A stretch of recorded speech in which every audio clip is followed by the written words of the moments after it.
अस्सलाम वालेकुम व्यूअर्स, आप देख रहे हैं ज़ेब एफएम डिजिटल और मैं हूं आपका मेज़बान अतीक और प्रोग्राम है दी एम्बेसडर। और आप जानते हैं कि दी एम्बेसडर में हम आपकी मुलाकात करवाते हैं हमारे अलमनाइज के साथ।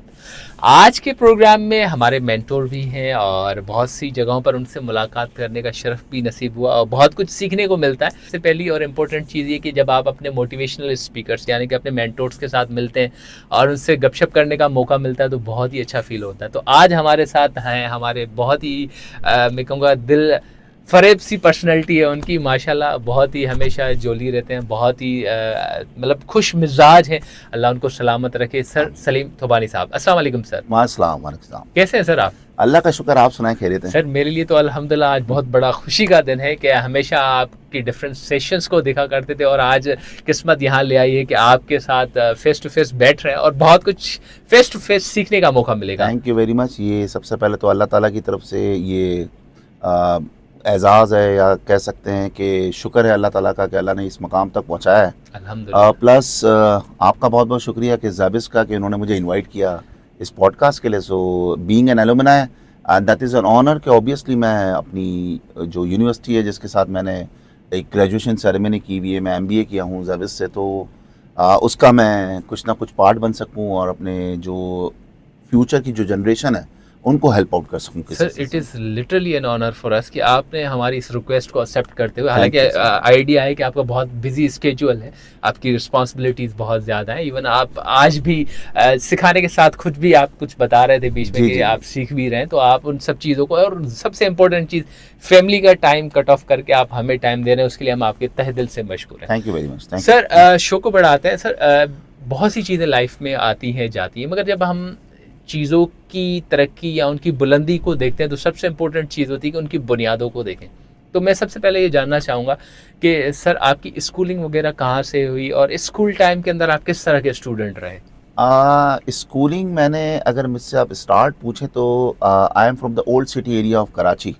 सो I started my schooling with Kutiyana Memon school, if anybody knows about the area. It is just आप आगा खान स्कूल जो खारादर है उसकी बिल्कुल बैक साइड बिल्कुल। पे है। सो मैंने शुरू के 5 जो क्लासें हैं वहाँ से पढ़ी हैं।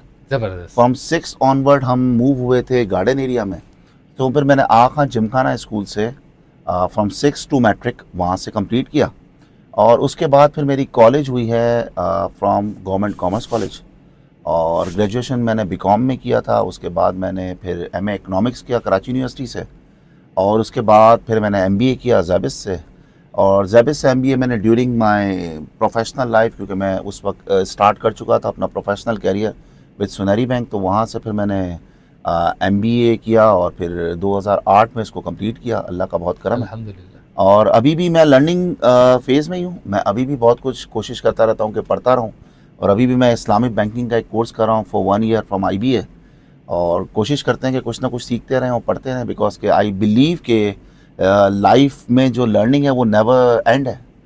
तो इंशाल्लाह जब तक कब्र तक नहीं पहुँचेंगे, तो अल्लाह ना करे जब भी मौका मिलेगा तो उससे पहले तक लर्निंग आपकी नहीं कंटिन्यू नहीं, है। अल्लाह आपको सलामत बिल्कुल रखे, ऐसे अल्लाह ही है। आपको सेहत कामला दे। एंड देन अगेन जब मैं आपका लिंक्डइन प्रोफाइल देख रहा था तो काफ़ी सारे ऐसे जस्ट लाइक वर्ड्स थे, मैंने कहा सर से बैठ के बात करूंगा और बहुत कुछ सीखूंगा। जी जी मैं सोच रहा था इनको क्या पढूं, किस तरह पढूं, प्रोनाउंस भी प्रॉपर नहीं हो रहा था क्योंकि TBML समथिंग लाइक, मैंने कहा भाई ये वाकई कुछ और ही चीज़ें जी हैं, जी इनको समझना पड़ेगा और जो एक्सपर्ट्स हैं वही हमें बताएंगे सर। मगर फिर भी मैं आपको दोबारा वापस लेके जा जी रहा जी। हूँ, स्कूल टाइम में कैसे आप स्टूडेंट थे, आपके बारे में आपकी टीचर्स का क्या ख्याल था, एंड देन अगेन पेरेंट्स आपसे उस वक्त जब आप स्कूलिंग में थे क्या एक्सपेक्टेशंस अच्छा, थी? फ्रैंकली स्पीकिंग मैं आपको अगर मैं सच्चा बताऊं ना, सच सच, तो मैं कोई इतना अच्छा स्टूडेंट नहीं था।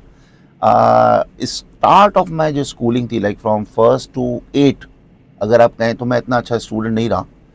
बट 9 में कुछ ऐसा हुआ कि कुछ जो मेरे साथ में जो स्टूडेंट्स थे वो काफ़ी पढ़ते थे, तो मुझे ज़रा झंझोड़ा गया मेरे पेरेंट्स की तरफ से कि भाई अगर तुम अभी कुछ नहीं करोगे तो शायद तुम कुछ बनोगे नहीं। सो फिर मैंने कुछ कोशिश की, पढ़ने की कोशिश की, और जब मैंने कोशिश की तो अल्लाह का करम हुआ कि मैं वो A1 ग्रेड आ गया मेरा माशाल्लाह से। माशाल्लाह। मैट्रिक में मैंने A1 किया, और मज़े की बात ये थी कि मैं जब मैट्रिक कॉमर्स ग्रुप से की थी 97 में, सो मुझे ऑल कराची 4th पोजीशन मिली थी। माशाल्लाह। तो ये मुझे गवर्नर की तरफ से एक सर्टिफिकेट भी मिला था उस वक्त। सो इट वाज मतलब जस्ट कोशिश ही करता है बंदा, तो अल्लाह करम करने वाला होता है, अल्लाह ही इसका जो भी फल है वो देता है। स्टूडेंट मैं शुरू में इतना बेहतर नहीं था, लेकिन फिर over the period of time I gain, और फिर मुझे इंटरेस्ट हुआ चीज़ों में। मुझे चूँकि शुरू से ही थोड़ा अकाउंट्स का, मैथ्स का और फाइनेंस का ही शौक़ रहा है। सो मैं थ्रू आउट मेरी जितनी भी स्कूलिंग है, कॉलेज है, डिग्री है, वो सारी कॉमर्स में और फाइनेंस वाली साइड पे है। अच्छा, ये सब चीज़ें जी, जब जी। हो रही होती हैं लाइफ में, तो कभी-कभार आपके पेरेंट्स देखते हैं यार ये तो भई मतलब जस्ट लाइक हमें भी पेरेंट्स कहा करते थे ये मेरा बेटा डॉक्टर बनेगा। ये जैसे मेरी सिस्टर उनको कहा जाता कि भई ये तो बचपन से ही मैथमेटिक्स और ये टीचर बनेगी और आज माशाल्लाह वो प्रोफ़ेसर हैं। एंड देन अगेन जैसे फैमिली में काफ़ी सारे लोग भी होते हैं, दोस्त भी होते हैं एंड देन अगेन टीचर्स होते हैं, तो वो देख के बोलते हैं नहीं भाई ये नंबर्स का किंग है। तो आपके लिए कभी कुछ इस तरह का इस्तेमाल किया हो फ्रैंकली स्टेटमेंट? स्पीकिंग, अगर सच बोलूँ तो मेरे तो पेरेंट्स कहते थे यार ये तो बहुत ही निकम्मा है, ये पता नहीं क्या बनेगा।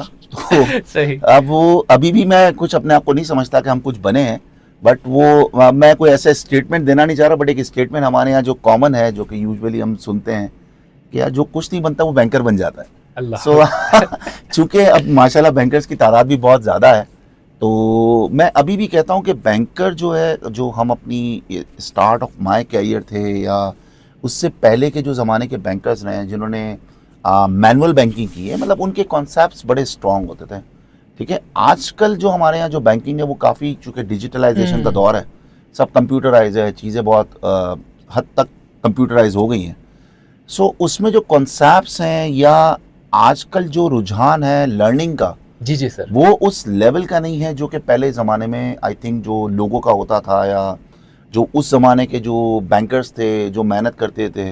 आई होप आई अंडरस्टैंड कि आजकल के दौर में हमारे टाइमिंग्स बैंकिंग में बढ़ बिल्कुल। गए हैं, हमें एफर्ट ज़्यादा लगाने पड़ रहे हैं in terms because of competition, because of service quality.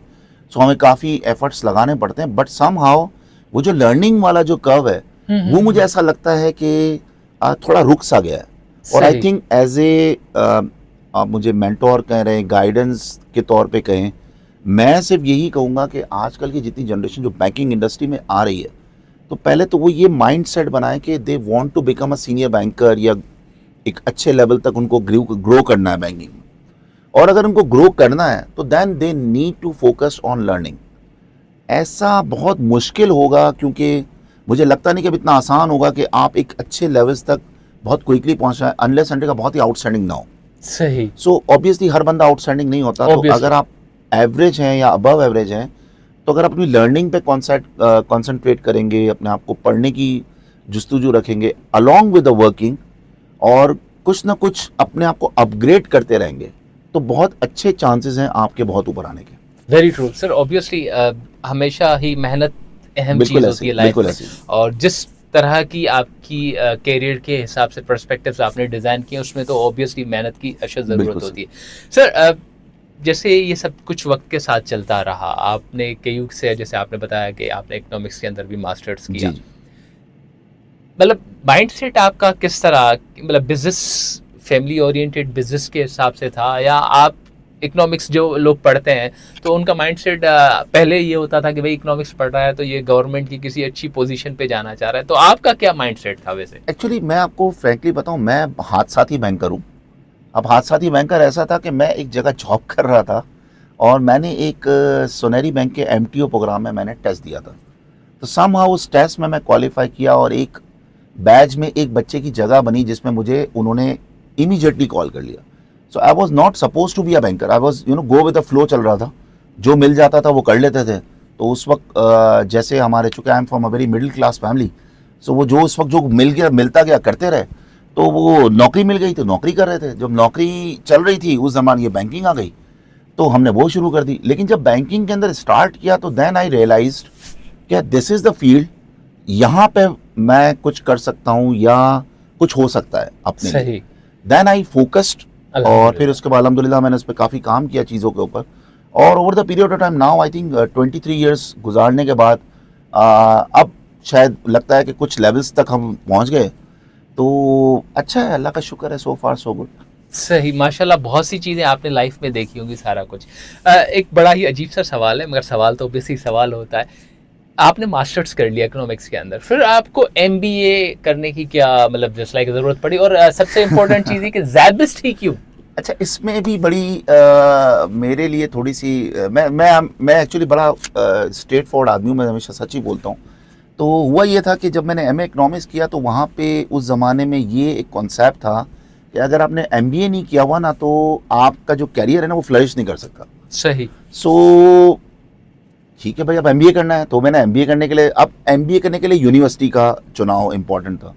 Frankly speaking ज़ैबिस was not my first choice, but मेरी जो जहन था वो ये था उस वक्त भी कि मैंने इन 3 में से किसी एक यूनिवर्सिटी से एमबीए करना। टॉप 3 में से? टॉप 3। तो उस वक्त चूंकि मैं कराची बेस्ड था, आईबीए में मेरा टेस्ट क्वालिफाई नहीं हुआ, सीबीए में मेरा इंटरव्यू क्वालिफाई नहीं हुआ, और ज़ैबिस में मैं दोनों क्वालिफाई कर गया। तो दैट इज द मतलब दैट्स हाउ आई अल्हम्दुलिल्लाह विद ज़ैबिस, और फिर वहाँ पे एमबीए किया। मैं आपको एक छोटा सा अपना वाकया सुनाऊं, मेरा ज़बरदस्त मेरे साथ हुआ सीबीएम का वाकया।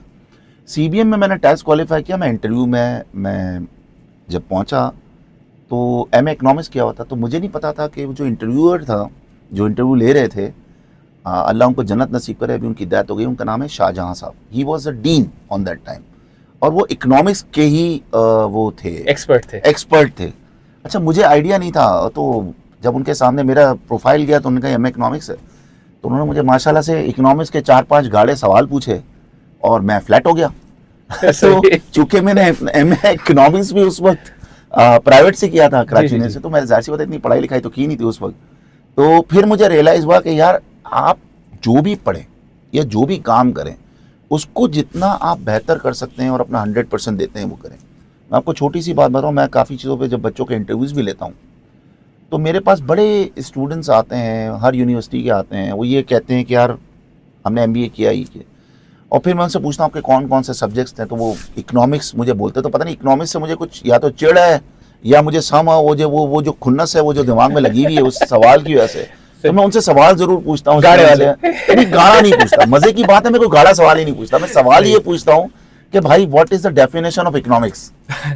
तो मजे की बात है, कोई मुझे पैसे के बारे में बताता है, कोई मुझे किसी चीज के बारे में बताता है, कोई ये मुझे इकोनॉमिक्स के बारे में बस यही बातें बताता है। तो मैं कहता हूँ भाई इकोनॉमिक्स सिंपल लैंग्वेज में अगर देखा जाए तो अनलिमिटेड वांट्स हैं और लिमिटेड रिसोर्सेज हैं, उसको कैसे यूटिलाइज करना, दैट इज सिंपल इकोनॉमिक्स। अब उसके ऊपर आप चले जाए, डेवलपमेंट इकोनॉमिक्स क्या है, मैक्रो इकोनॉमिक्स क्या है, micro economics, that is something else, but basics ये। Very true. तो कहने का मकसद ये कि जो भी करें उसमें आप 100%, that is my motto of life. तो जितना मुझे मौका मिलता है जो भी करने का, वॉट एवर, तो मैं जितना भी उसमें जितना मैक्सिमम अपना इनपुट होता है मैं उसमें देता हूँ। अच्छा सर, आपकी लाइफ में एक बड़ी इंटरेस्टिंग चीज़ है कि आपने एक्सपोर्ट के बिजनेस को काफ़ी, मैंने देखा होगा कि बहुत करीब से देखा होगा, किया हो ना हो वो आपको आप खूब जानते होंगे और आप हमें गाइड भी करेंगे, मगर आपने आपके इर्द गिर्द जितने भी एक्सपोर्ट के बिजनेस हो रहे होंगे वो आपने बड़े देखे, और अल्हम्दुलिल्लाह आपने सीनियर मैनेजर और वाइस प्रेसिडेंट के हिसाब से भी उस पोजीशन को कसब बैंक में डील किया। तो ये बैंकिंग के अंदर इंपोर्ट और एक्सपोर्ट के हवाले से, अगर एक्सपोर्ट की ट्रेडिंग के हवाले से आप हमें कुछ बता सके, क्योंकि डिफरेंट इंक्लाइनेशंस होती हैं बैंकिंग के अंदर भी। अगर कोई बच्चा जो इस वक्त हमें सुन रहा होगा वो चाह रहा है कि एक्सपोर्ट की फील्ड के अंदर जाना चाहिए, तो उसको किस तरह की कैपेबिलिटीज चाहिए होंगी, एंड देन अगेन किस चीज़ को उसको फोकस होना चाहिए होगा। जैसे मैंने अभी भी आपके सामने एक बात रखी कि आपके सामने बहुत सारे कारोबार आप खुद करें ना करें, मगर आपको पता होगा कि यार इस बिजनेस के अंदर ये सब कुछ चल रहा है, तो जो बच्चा इस चीज़ में जाना चाहिए तो उसको किस तरह फोकस होना चाहिए? आई थिंक अगर लेट्स से अगर उसको इंपोर्ट एक्सपोर्ट या ट्रेडिंग के बिजनेस में आना है, या मैं उसको अगर हम उसको सिंपल लैंग्वेज है, इसको इंटरनेशनल ट्रेड करनी है और बीइंग अ बिजनेस उसको एज ए बिजनेस ओनर या एंटरप्रेन्योर उसको अगर उसको आगे लेके चलना है, तो सबसे पहले उसको अपनी बेसिक स्टडी कंप्लीट करनी चाहिए। बेसिक स्टडी में क्या होगा कि इंपोर्ट एक्सपोर्ट में कौन कौन सी डॉक्यूमेंटेशन की रिक्वायरमेंट है। Very true. ठीक है, नंबर 1। नंबर 2, इंटरनेशनल मार्केट्स में जिस प्रोडक्ट में वो डील करना चाह रहा है उसकी कहाँ कहाँ मार्केट के अंदर अपॉर्चुनिटीज़ हैं। लेट्स से वो जो भी स्टूडेंट है या जो बच्चा है या जो अपने आप को एंटरप्रेन्योर बनाना चाह रहा है, उसने कहा यार मैंने जहन ये बनाया कि मैं कपड़े का कारोबार करना चाहता हूँ। सही। ठीक है, अब कपड़े के कारोबार को लेके उसके अंदर कौन सी टेक्निकलिटीज़ हैं कि क्या वो यान बनाना चाह रहा है, क्या वो स्पिनिंग का काम करना चाह रहा है, क्या वो डाइंग का काम करना चाह रहा है एक्सपोर्ट से। अब उसको एक्सपोर्ट में करने के लिए कौन कौन सी मार्केट एक्सप्लोर करनी पड़ेगी। ठीक है, लेट्स से उसको हमारा जो टेक्सटाइल है उसका mostly export is in USA. ठीक है, तो उसको वहाँ की मार्केट के बारे में पता हो। फिर नंबर 2, उसको डिमांड्स का पता हो कि किस प्रोडक्ट्स की क्या डिमांड है। फिर नंबर 3, उसको ये पता हो कि कौन कौन से सीजन्स में कौन कौन सी डिमांड्स इंक्रीज या डिक्रीज होती हैं। Very true. तो ये इसकी बेसिक्स नॉलेज है जो उसको ट्रेड से रिलेटेड होनी चाहिए, नंबर 1। नंबर 2, उसको डॉक्यूमेंटेशंस का आइडिया होना चाहिए ट्रेड से रिलेटेड, कि एलसी क्या होती है, कलेक्शन क्या होता है, ओपन अकाउंट क्या होता है, एडवांस पेमेंट क्या होती है, ये बेसिक्स का इसको पता हो, उसके मैकेनिज्म्स पता हो। तीसरा, उसको बैंकिंग नॉलेज थोड़ी बहुत पता हो कि चूँकि बैंकिंग चैनल के थ्रू ये तमाम ट्रेडिंग होनी है तो उसके लवाजमात क्या होंगे, उनकी डॉक्यूमेंटेशंस का पार्ट क्या होगा। सो ये तमाम चीज़ों पे उसको काम करने की ज़रूरत होगी शुरू में, और वंस वो फ्लो में आ जाए उसके बाद चीज़ें फिर चल रही होती हैं। फिर आपके सामने जब आप एक फील्ड में आ जाते हैं तो फिर वो आपके सामने बहुत सारी चीज़ें ऑटोमेटिकली आ रही होती हैं, अपॉर्चुनिटीज़ भी आ रही होती हैं, और इम्पॉर्टेंट ये होता है कि आप उस अपॉर्चुनिटी को कैसे ग्रिप करते हैं। So that is important for any newly entrepreneur के लिए। सही। सर एक चीज़ और भी इम्पोर्टेंट है, माशाल्लाह अगर आप के लिंक्डइन को भी कोई गो थ्रू करेगा तो उसको आइडिया हो जाएगा कि जो पाकिस्तान के टॉप नॉच बैंक्स हैं उसमें आप माशाल्लाह वाइस प्रेसिडेंट और हेड ऑफ द डिपार्टमेंट रहे, और तकरीबन सब जगहों पर आपका एक्सचेंज जस्ट लाइक एक्सपोर्ट्स के हिसाब से काफ़ी ज़्यादा जी। वाफ़े मिकदार में एक ठीक ठाक मैं ये कहूँगा कि एक्सपीरियंस है। तो अगर मैं फॉर एग्जांपल बैंकिंग सेक्टर में जाता हूँ और एक्सपोर्ट में ही काम करना है तो क्या मुझे इस तरह भी देखना पड़ेगा कि हर बैंक के अंदर एक डिफरेंट मामलात होते हैं इन चीज़ों को प्रोसेस करने के लिए, या कोई एक ही स्पेशल रेगुलेटरी को फॉलो करना होता है? देखें, दो तीन चीज़ें। एक चीज़ समझने की ज़रूरत है कि जो इंटरनेशनल ट्रेड है ना, वो गवर्न बाय रूल्स होती हैं, और वो इंटरनेशनल रूल्स होते हैं जो पूरी वर्ल्ड वाइड सेम रूल्स होते हैं। सही। तो आप पाकिस्तान में या किसी भी इंटरनेशनल बैंक में भी अगर आप चले जाएं तो ट्रेडिंग के, एलसी ओपन करने के, कलेक्शन के, ओपन अकाउंट के, जो मैं प्रोडक्ट्स बता रहा जी हूँ, जी बिल्कुल। ये सबके सेम होते हैं। सही। सो ऐसा कुछ नहीं है कि कोई एक बच्चे को किसी एक बैंक में जाके डिफरेंट प्रोसेस लेना है, दूसरे बैंक में जाके दूसरा प्रोसेस लेना है।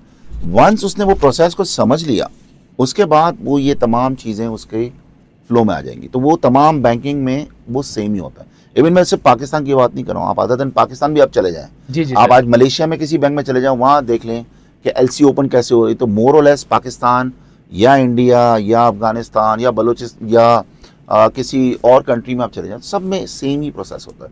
विच इज़, अब मैं थोड़ा सा टेक्निकल हो जाऊँगा, वो मैं होना नहीं चाह रहा, बेसिकली गवर्न बाय यूसीपी होती है, सही। यूनिफॉर्म कस्टम फॉर प्रैक्टिसेस, सही। जो इस वक्त नंबर चल रहा है 600। तो ये पहले एक इसकी पूरी एक जर्नी है जो आज के दौर में 600 है। सही। सो वो पूरा गवर्न करता है पूरा इंटरनेशनल प्रैक्टिसेस। मतलब ज़रूरी ये है कि आप इंटरनेशनली जो उसके रूल्स हैं उनको प्रॉपर पढ़ें, उनको प्रॉपर समझें, उनको प्रॉपर अंडरस्टैंड बिल्कुल करने के ऐसे बाद ही। आप किसी भी बैंकिंग जस्ट लाइक ये कहेंगे कि इंडस्ट्री के अंदर जितने भी डिफरेंट ज्वाइंट्स काम कर रहे हैं उनमें से किसी को भी आप ज्वाइन कर बिल्कुल सकते हैं। कर सकते हैं। अच्छा सर, बहुत सी चीज़ें लाइफ में आती हैं जाती हैं, जैसे हमने एक सवाल आपसे रखा कि भाई ज़ैबस्ट ही क्यों, ठीक है। अब कुछ चीज़ें ऐसी होती हैं कि जब हम किसी ब्रांड के साथ या किसी ऑर्गेनाइजेशन के साथ एसोसिएटेड हो जाते हैं तो उसका एक अलग से चार्म होता है।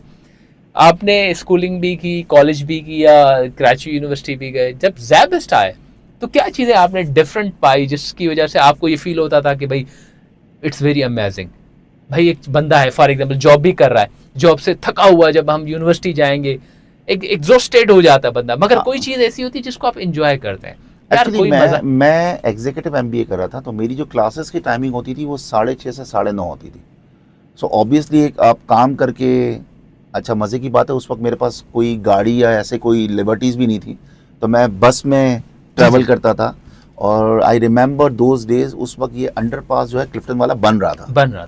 तो मैं खान कोच में जब आता था तो वो ये अंडरपास बनने की वजह से ये पूरा घूम के आती तवाफ थी। होता था। तो मुझे याद पड़ता है, मुझे शायद मैं काम करता था उस वक्त एनजीआई बिल्डिंग में, चंडीगढ़ रोड पे। बिल्कुल। I was in Union bank.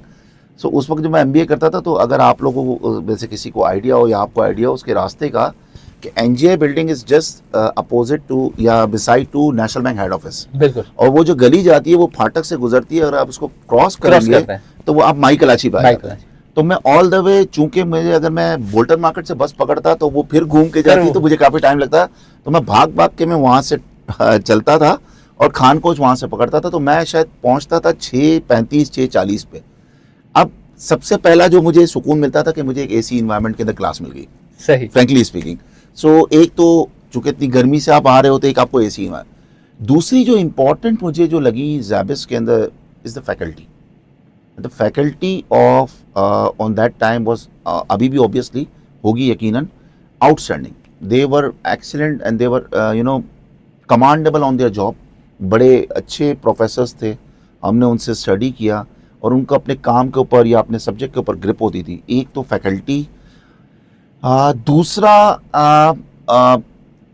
Meritocracy, मतलब ऐसा नहीं हो सकता था कि हर बच्चा पास हो जाएगा। जो पढ़ता था, जो मेहनत करता था, जो अच्छे नंबर लाता था वही पास। And third was, I think on that time, मुझे एग्जैक्ट नहीं याद, but 70% was the passing criteria. अभी मुझे आज का नहीं पता कि किस सब्जेक्ट में कितने, अभी भी वही है। उस वक्त 70% होते थे पासिंग और 70 वाज, आई थिंक इतना आसान नहीं होता कि आपको 70% लाने हर सब्जेक्ट में, क्योंकि कुछ में तो आप एक्सपर्टीज रखते हैं, कुछ में तो आप निकाल लेते हैं, कुछ में शायद मुश्किल हो जाती है। हाँ, 65 होता है, मगर एक्चुअली ग्रेड जो आपको डिग्री के लिए अवार्डेड किया जाता है, तो 70 अबव होगा तो आपकी तो मैं वो 70 लाना वो हमारे लिए, चूंकि हम अभी तो जॉब वाले भी होते थे, plus I have also a family, I have a wife, I was a kid, I have a kid on that time. So उस वक्त बड़ा मुश्किल होता था ये सब चीज़ें करना, बट अल्लाह का शुक्र है somehow कुछ ना कुछ करके मैनेज हो गया। अच्छा सर, हम जब पढ़ रहे होते हैं और उसके साथ मतलब मेरी लाइफ में भी काफ़ी ऐसी चीज़ें हुई जब मैं जॉब भी कर रहा था, पढ़ भी रहा था, तो कुछ सब्जेक्ट्स पढ़ के ना मुझे और ज़्यादा मतलब जैसा एक एनर्जी भी डेवलप होती थी, यार ये चीज़ें ऐसे ऐसे करनी होंगी, इस तरह मैनेज करना होगा, या इस तरह की चीज़ों को डील करना होगा। तो आप MBA फाइनेंस कर रहे थे और माशाल्लाह आपकी फील्ड फाइनेंस ही हो चुकी थी उस वक्त, तो ज़ाबिर से पढ़ते वक्त कभी फील हुआ कि यार ये वाकई एक ब्लेसिंग हो गई आपके ऊपर कि आप जो चीज़ें कर रहे हैं उसमें आपको, जैसे आपने अभी भी कहा कि भाई बड़ी अच्छी क्वालिफाइड फैकल्टी थी, बड़े प्रोफेशनल थे, तो उनसे सीखने की वजह से आपको आगे ग्रोथ करने में ईजी हुआ? हाँ बिल्कुल, कुछ सब्जेक्ट्स डेफिनेटली थे, जैसे इकोनॉमिक्स मैं हमेशा कहता हूँ, तो मेरा फेवरेट सब्जेक्ट भी है, और दूसरा अकाउंट्स, अकाउंट्स से काफ़ी आपको हेल्प आउट होती है उन चीज़ों को समझने में। अच्छा, प्रैक्टिकल लाइफ में थोड़ा सा डिफरेंट होता है। मैं हमेशा तो बताऊँ, सही बात करता हूँ, गलत बात मुझसे होती नहीं। तो प्रैक्टिकल लाइफ में जब आप आ जाते हैं ना, तो थ्योरेटिकल थोड़ी सी चीज़ें बैक पे रहती हैं, क्योंकि जब आप प्रैक्टिकल लाइफ में होते हैं तो वो जो आपके साथ चीज़ें चल रही होती हैं, जो आपको काम होता है, अब ऑब्वियसली मैं बैंकिंग में था, जी जी। तो बैंकिंग इज समथिंग, उस वक्त कोई बैंकिंग एंड फाइनेंस के नाम से कोई कोर्स नहीं होता था, it was all finance.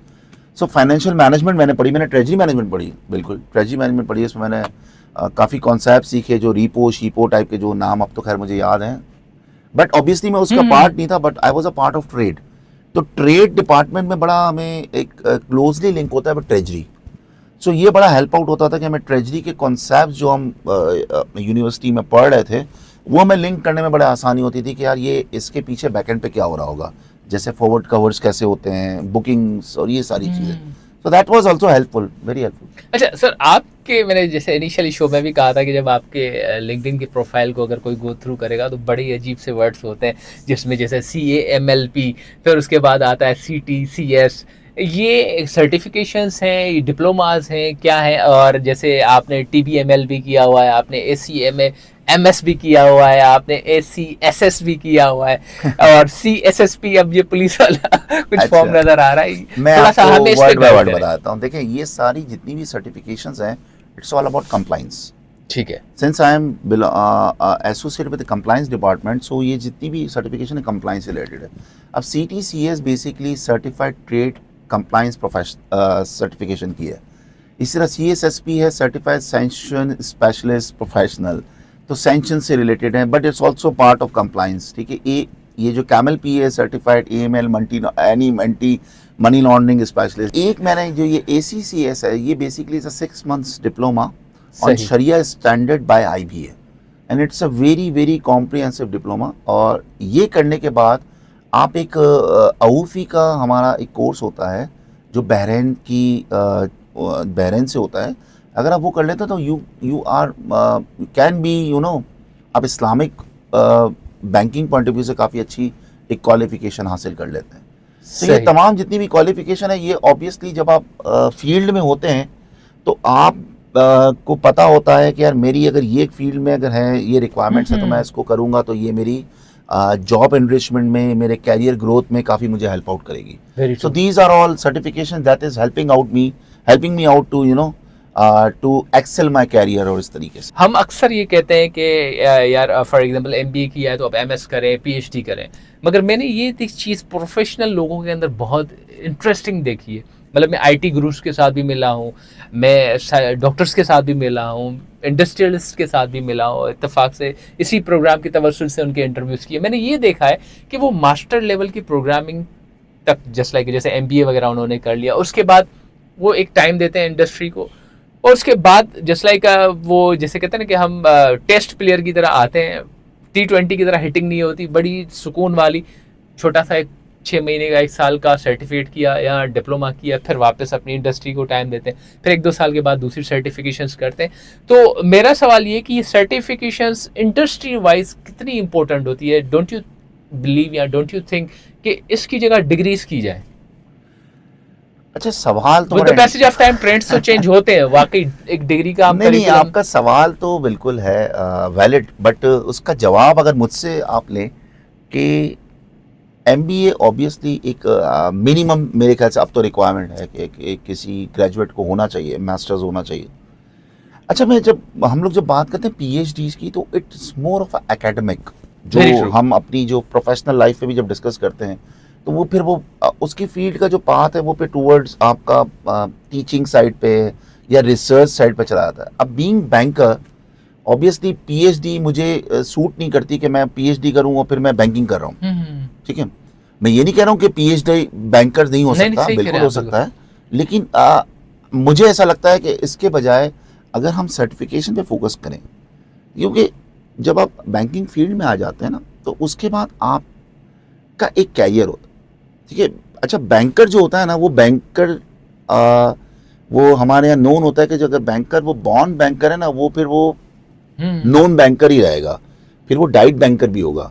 Like कि वो अगर बैंकर बन गया और वो पैदा बैंकर हो गया, तो फिर उसने जिंदगी बैंकिंग में ही गुजारनी है, भयंकर होके। अब वो बैंकर होके ही गुजारनी है। ठीक है, अब वो चाहे वो ए बैंक में करे, बी बैंक में करे, सी बैंक में करे, वो शायद स्टार्ट वहां से लेकर रिटायर्ड वहां पे होगा। यूजुअली दूसरी फील्ड्स में शायद ऐसा नहीं हो सकता। जैसे कि आप एग्जांपल लें, कोई स्टार्ट करता है बच्चा अपना कैरियर एफएमसीजी के साथ, वेरी ट्रू। एग्जांपल लेते हैं यूनिलीवर के साथ, तो इट्स नॉट नेसेसरी कि वो एफएमसीजी के साथ ही काम करेगा, वो हो सकता है कल को फार्मास्यूटिकल की फील्ड में चला जाए, वेरी ट्रू। उसके बाद वो कोई एडवर्टाइजिंग की फील्ड में चला जाए या कोई और फील्ड में। बट अगर आप बैंकिंग में जितने भी लोग देखेंगे, वो यूजुअली अपनी फील्ड चेंज नहीं करते या नहीं कर सकते, बिकॉज कि banking itself is a big field. Very true. जिंदगी निकल जाती है हमें एक सब्जेक्ट को ही समझने में। अगर मैं सिंपल इंटरनेशनल ट्रेड की बात करूं, या आप अगर इंडस्ट्री में जितने भी ट्रेड के एक्सपर्ट्स या प्रोफेशनल से मिलेंगे, सीनियर से, अगर आप उनके कैरियर का स्पैन देखेंगे, तो वो ऑलरेडी 15 साल, 20 साल, 25 साल, 30 साल लगा चुके हैं, ऐसा ही है सर। और वो एक ही फील्ड में लगा चुके हैं। सो वो हमें लगता है कि हमें एक फील्ड को, बैंकिंग को समझने के लिए शायद ज़िंदगी भी नाकाफ़ी है। तो इसी वजह से हम अपनी फील्ड्स को चेंज नहीं कर पाते। इसीलिए हम जो बैंकर्स होते हैं वो कोशिश यही करते हैं कि ऐसी सर्टिफिकेशन पे काम करें जो आपके कैरियर को और आपकी फील्ड को प्रोग्रेस दे रही है। दैट्स वाई डिग्री प्रोग्राम्स में हमारा रुझान इतना ज़्यादा नहीं होता। With the passage of time बहुत सी चीज़ें लाइफ में आती हैं, जाती हैं, जैसे इस तरह अब हमने बात की कि भाई सर्टिफिकेशंस भी obviously with the passage of time आपको इंडस्ट्री सब चीज़ों को देख के, सब चीज़ों के अंदर जो डेवलपमेंट होती है उसको अक्वायर करना होता है। अब जो एक स्टूडेंट होता है वो बड़ा ही आज के दौर में भी कंफ्यूज है। अब मैं ये कहूँगा कि आज से 17-18 साल पहले जब मैं भी एक स्टूडेंट था, तब भी एक मामला कन्फ्यूजन था कि भाई मैट्रिक के बाद करेंगे क्या, इंटर कर लिया तो इंटर के बाद भी ये सोचते थे करेंगे क्या, इंटर करने के बाद अगर for example under graduation program में आ गए तब भी हम ये सोचते थे कि आगे क्या करना है। सही है, मतलब स्टूडेंट कहीं ना कहीं कंफ्यूजन के साथ बेचारा जुड़ा ही हुआ होता है। अब फॉर एग्जांपल जैसे मेरी फैमिली में भी इनिशियली बैंकर्स थे, तो मुझे कहा गया था कि I think you have to go and you have to complete your BCom, okay that's good, but you have to parallel go with the ICMM. तो मुझे आईसीएमएम में जाना पड़ा। जब मैंने फर्स्ट 2 मॉड्यूल्स किए तो मैंने कहा भाई ये मतलब I can't deal with this thing. तो कहीं ना कहीं किसी न किसी तरह से एडजस्ट करके मैंने अपना अंडर ग्रेजुएशन फिर मीडिया के अंदर किया। ठीक इसी तरह से आज एक स्टूडेंट फॉर एग्जांपल इस शो को भी देख रहा हो, या वो अपनी फैमिली के अंदर भी देख रहा हो, कोई उसका अंकल हो या कोई भी फैमिली के अंदर ऐसा बंदा, जो हमारे यहाँ एक और भी मिथ बन चुका है कि assistant just like AVP, oh my God, this is a king position in banking sector. उस पर भी मैं आपसे बात करूंगा। मगर एक चीज़ है कि वो उस बैंकिंग किसी भी तरह से एक रोल मॉडल बन गया कि यार 21 ग्रेड की जॉब के इक्वलेंट होता है, जस्ट लाइक जो है ना 6 डिजिट से अबव की सैलरी भी हो सकती है, बहुत सी चीज़ें जैसे आजकल मिथ चल रहा है। वो स्टूडेंट अगर इस फील्ड में आना चाह रहा है और उसको आइडिया नहीं है कि भाई इसमें भी या इसमें भी, अब हम आजकल सुनते हैं स्टेट बैंक की कॉलेज भी, जिसमें मेरे ख्याल से आप पढ़ाते भी हैं, तो एक स्टूडेंट जो ऑलरेडी समझे कि बीबीए में एनरोल्ड है या बीकॉम में एनरोल्ड है, ठीक है, और कहीं ना कहीं आजकल जिस तरह का इन्फ्लेशन है तो वो जॉब भी कर रहा है, हो सकता है वो अकाउंट्स की जॉब कर रहा हो सकता है वो बैंकिंग सेक्टर के अंदर कैशियर या सॉर्टर की कोई जॉब कर रहा हो, क्योंकि आई थिंक इस क्वालिफिकेशन पे अब यही मिलता है। तो अगर वो आगे इसमें ग्रोथ करना चाह रहा है तो क्या स्टेट बैंक के अंदर जो कोर्सेज होते हैं या जो डिग्री होती है वो उसको कहीं आगे लेके जाने में मदद करेगी? अगर वो करे भी तो वो करे क्या, ये मैं जानना चाहूँगा आपसे। अच्छा, इसमें आपने मुझसे एक सवाल में 4-5 सवाल पूछे। जी बिल्कुल। पहला सवाल का जो मैं जवाब समझता हूँ, देखें, बैंकिंग आजकल के दौर में बहुत डिमांडिंग फील्ड है। सो मेरा सजेशन या राय तो यही होगी, जो न्यू ज्वाइनर्स है अगर वो बैंकर बनना चाहते हैं तो वो पहले अपना माइंडसेट बना लें कि वो इतने एफर्ट्स या इतनी वो जान लगाना चाहते नहीं लगाना चाहते, और अगर वो लगाना चाहते हैं तो इस फील्ड में, अदरवाइज चूँकि अब ये काफ़ी डिमांडिंग फील्ड है, इसमें टाइम कंस्ट्रेंट भी बहुत है, इसमें आपको एफर्ट्स भी बहुत लगाने पड़ते हैं, और इसमें आपको कंटिन्यूस लर्निंग भी करनी पड़ती है। आपकी ग्रोथ के लिए आपको कंटिन्यू लर्निंग करनी है। दूसरा सवाल का जवाब आपका मैं ये कहूँगा कि जो आपने 6 फिगर्स की बात की, देखें 6 फिगर्स 8 फिगर्स ये सब नसीब अल्लाह ताला ने लिखा है हर एक के, वो जो भी उनको मिलना है हर एक को। मेरा हमेशा मानना ये है कि अगर कोई भी स्टूडेंट जो कि प्रैक्टिकल लाइफ में आ रहा है, अगर वो फोकस अपने एक्सेलेंस पे करेगा ना, चीज़ें खुद ब खुद उसके पास आएंगी।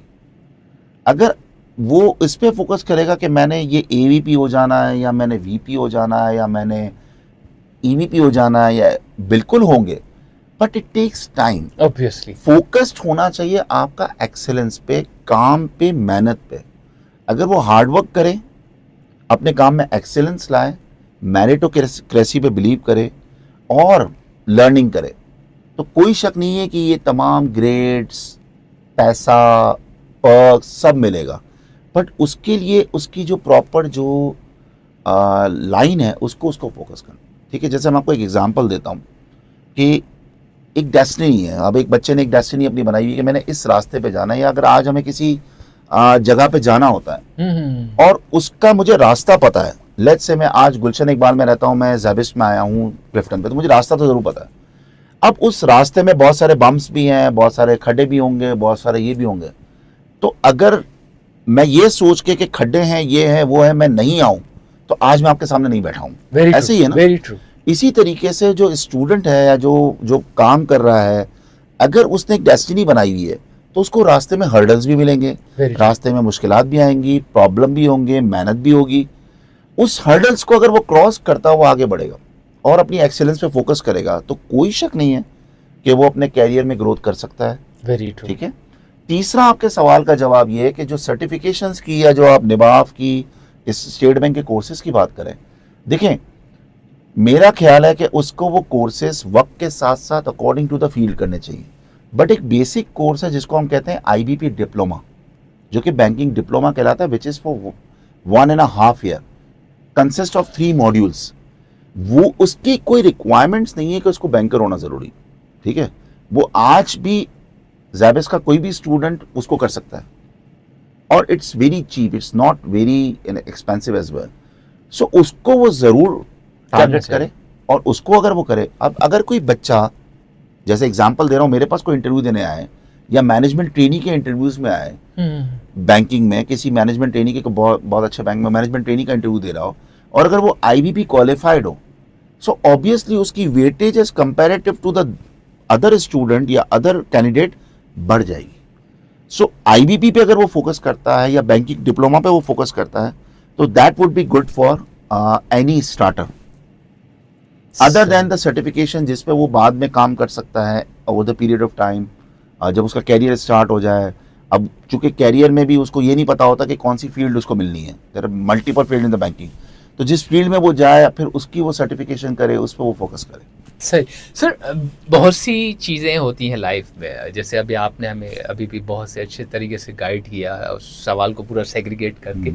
मोस्ट ऑफ द टाइम्स आपके साथ भी काफ़ी सारे स्टूडेंट्स मिलते होंगे, जैसे आपने थोड़ा देर पहले भी बताया कि इंटरव्यू में आप भी सवाल करते हैं भाई इकोनॉमिक्स के बारे में जी बता जी, दो, और बिल्कुल ऐसे बहुत ही, सारी राम कहानियाँ शुरू हो जाती हैं। बिल्कुल ऐसे ही। ठीक इसी तरह से अब एक बड़ी इंपॉर्टेंट चीज़ है एटीट्यूड और एप्टीट्यूड, ये दोनों हमेशा एक साथ पैरेलल ग्रोथ भी कर रहे होते हैं और एक साथ बर्स्ट भी हो जाते हैं।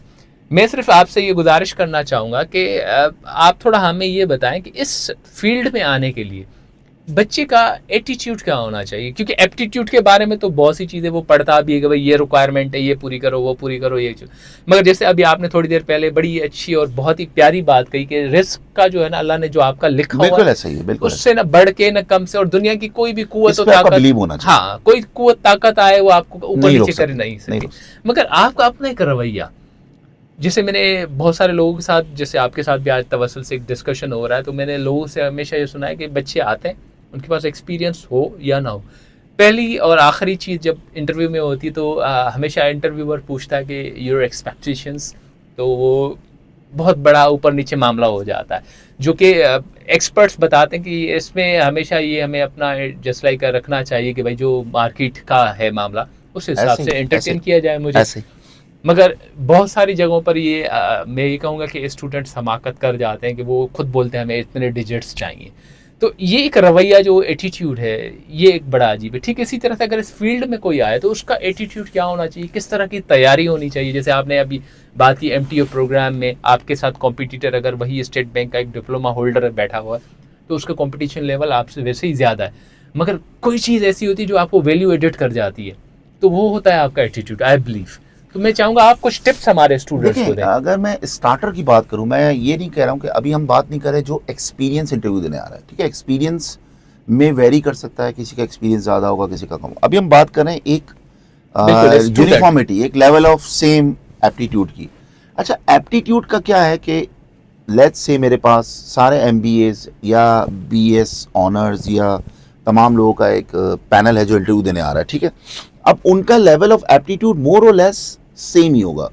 हो सकता है कोई बहुत अच्छा स्टूडेंट होगा, कोई मीडियोकर होगा, कोई एवरेज होगा, कोई अबव एवरेज होगा, बट 80 90 100 का ही फर्क होगा, ठीक है ना।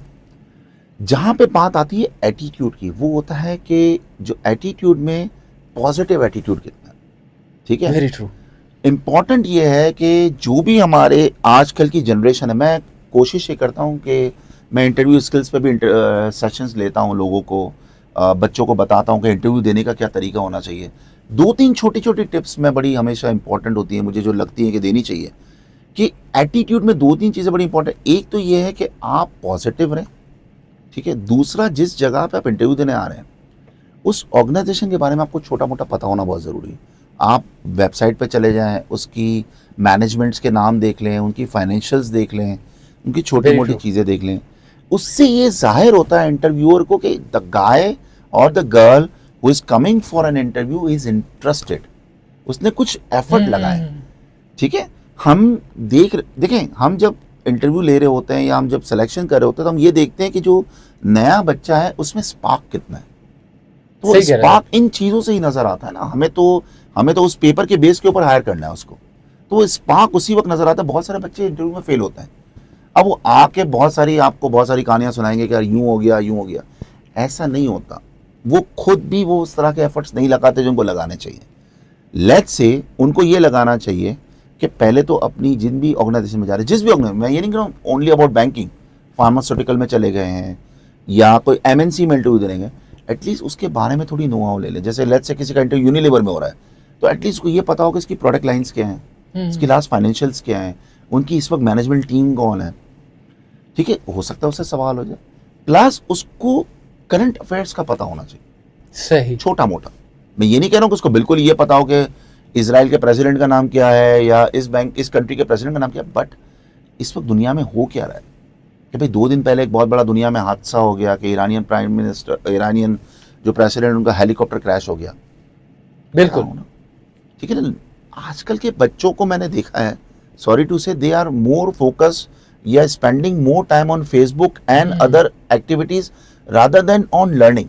मैं ये नहीं कह रहा हूँ उस पर टाइम ना लगाएं, बिल्कुल अपने आप को फ्रेश करें, चीज़ों को देखें, लेकिन छोटा मोटा आप अगर सिर्फ, मैं ये नहीं कह रहा हूँ, सिर्फ ये कह रहा हूँ कि आप 9 बजे की हेडलाइंस ही अगर आप सुन लें तो एटलीस्ट चूंकि आप बिजनेस के स्टूडेंट हैं, आप Very true. इकोनॉमिक्स के स्टूडेंट हैं, आपसे ये एक्सपेक्टेशंस होती हैं कि आपको ये तमाम चीज़ों का पता होना चाहिए। तो इंटरव्यू में ये तमाम हो सकता है, मेरे जैसा कोई इंटरव्यूअर हो, वो आपको इकोनॉमिक्स का कोई सवाल पूछ ले या कोई आपसे करंट अफेयर पूछ ले, हो सही। सकता है, और मैं वेरी ट्रू। कोई और सवाल पूछ ले। अब आपको तो नहीं पता ना कि सामने जो पैनल बैठा है उसके जहन में क्या चल रहा है। और ये भी बहुत इंपॉर्टेंट है कि भाई अपनी दुनिया में मगन रहें, जिस दुनिया में आप हैं उस दुनिया के बारे में भी जानें बिल्कुल कि होना क्या चाहिए, हो रहा है, किस बिल्कुल कदर होना होना चाहिए, है और बिल्कुल होना किस चाहिए। कदर दुनिया आगे बढ़ रही है, क्योंकि आप अपने फ्यूचर को लेके तो कॉन्शियस हैं, मगर जिस फ्यूचर में आप आगे बढ़ेंगे वो फ्यूचर मुंसलिक है उस दुनिया से, बिल्कुल और ऐसे आपको ही। दुनिया का कख पता ही नहीं मैं है। आपको एक मजे की बात बताऊं, हमारे पास इंटरव्यू में बच्चे आते हैं ना, तो वो अब जो फिगर्स की आपने बात की, वो फिगर्स की बात करते हैं, हमें इतनी फिगर्स चाहिए, तो हमें कभी कभार ऐसा लगता है ये फेरी टेरी वर्ल्ड में रहते हैं।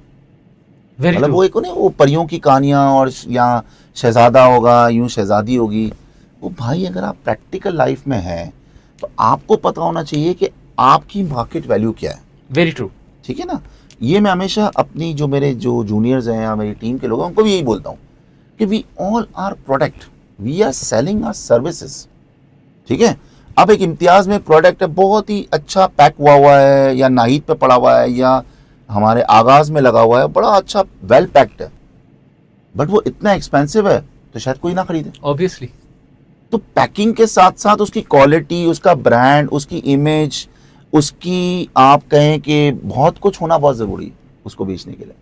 सो हमारे सबके लिए, even I am also product, मैं भी अपनी सर्विसेज बेच रहा हूँ, हर बंदा अपनी सर्विस, तो आपको इक्विप्ड होना पड़ेगा इन तमाम चीज़ों के साथ, तब जाके आप अपने आप को सेलेबल बना सकते हैं at a very good value. Very true so value बनाने के लिए वही वाली बात जो मैंने पहले कही, एक्सेलेंस पे फोकस करें, बिल्कुल। मेहनत करें और बिलीव करें अल्लाह के ऊपर, बिल्कुल होना चाहिए। बीइंग मुस्लिम हमारा और रिस्क देने वाला वही ज़ात है, बेशक। और हमेशा दुआ करें। और एक इंपॉर्टेंट चीज़ मैं हमेशा कहता हूँ, अपने माँ बाप की खिदमत करें। Very true. बिल्कुल अपने पेरेंट्स की खिदमत करें, उनको दुख ना दें, क्योंकि उन्हीं की दुआओं से आपको नहीं पता कि आपका बेड़ा पार हो जाना है। ऐसा ही सर, बिल्कुल। और मुझे अपनी लाइफ में हमेशा ये लगता है कि मुझे मेरे पेरेंट्स की दुआएं हैं, फैमिली का सपोर्ट है, अल्हम्दुलिल्लाह। और कोशिश करें जितना आप छोटी मोटी नेकी कर सकते करें। तो वो जो चीज़ें हैं ना, वो आपको कहाँ पे ऑफ करेंगे आपको नहीं पता। ये, और ये कभी भी रिटर्न्स के लिए नहीं करें। लाइक नेकी कर ली, बस कर दी, अब उसके बाद वो उसका जजा सजा का वो मामला जो है ना ऊपर वाले पे छोड़ दें, आपको नहीं पता उसका रिटर्न कहाँ होगा। बिल्कुल सदा के दिल से जो भी मामला किया जाए आप जो करें, बिल्कुल। तो ये सब चीज़ें हैं, और ये आई थिंक ये छोटी छोटी चीज़ें अगर हम तमाम चीज़ों को करना शुरू कर देना, तो हमें अंदाज़ा होता है लाइफ में हमारी बहुत सारी चीज़ें बेहतर हो रही है। Very true sir. सर बहुत सी चीज़ें अभी भी डिस्कशन के मामला में जाना चाह रही है, और जिस तरह आपने इंटरव्यूज़ के मामले में और बहुत सी चीज़ों के बारे में अभी बताया, तो मेरे जहन में सवालात बेशुमार है, मगर मामला ये है कि जो आपसे कमिट की गई थी टाइम की उस हवाले से, मगर मैं आपसे अभी इस शो के तवज्जुह से गुजारिश करूँगा कि वेरी सून हम आपके साथ एक और एपिसोड करना चाहेंगे जिसमें हम इंटरव्यू स्किल्स के ऊपर बात करना चाहेंगे, और उम्मीद ये है कि आप हमारी इस गुजारिश को एक्सेप्ट करेंगे और हमें दोबारा ज्वाइन करेंगे। शो का टाइम अपने इख्तिताम पर जा रहा है, तो at the end of the show मैं चाहूंगा आपका कोई message for the peoples of Pakistan. मैं बहुत छोटा आदमी हूँ पाकिस्तान की पीपल को मैसेज देने के लिए, बट एक छोटी सी गुजारिश है कि ये हमारा मुल्क है, ठीक है, ये हमारी कंट्री है, और इसको सही भी हमने ही करना है। So we do not expect from the leaders के वो ही सब कुछ सही करेंगे।